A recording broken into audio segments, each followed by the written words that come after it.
سلام دوستای عزیز، امید که جور صحتمند باشین. در هر کجای دنیا که هستین خوش و آرام باشین.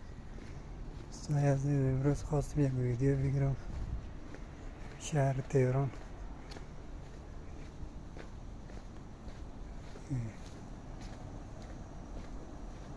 باش بریم یک چکر بیادرم یک دم خانه گرفته که ببینیم چه قسم خانه گرفته. طرفتر رایستیم خواستم یک ویدیو بگیرم.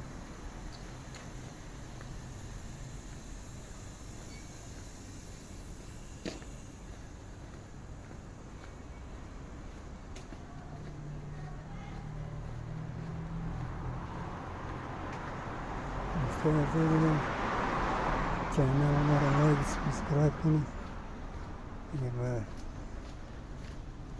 حمایت تک تکتون نیاز دارم.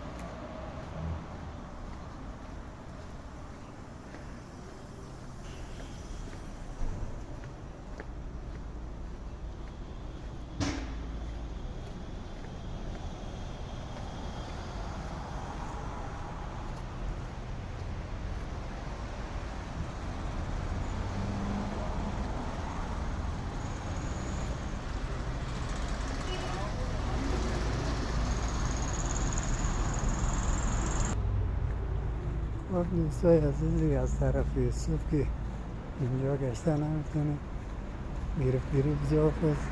ما بیستیم مدرهای پاکستان ها یک کلید اسناد داریم ندیگه یک از طرف بعد از ظهر هم گشت گذار طرف میکنیم، یک از طرف صبح گشت گذار نمیتونیم گرفتگیری بزیاد است. آدم غریب باشه که ما رایی نکنم.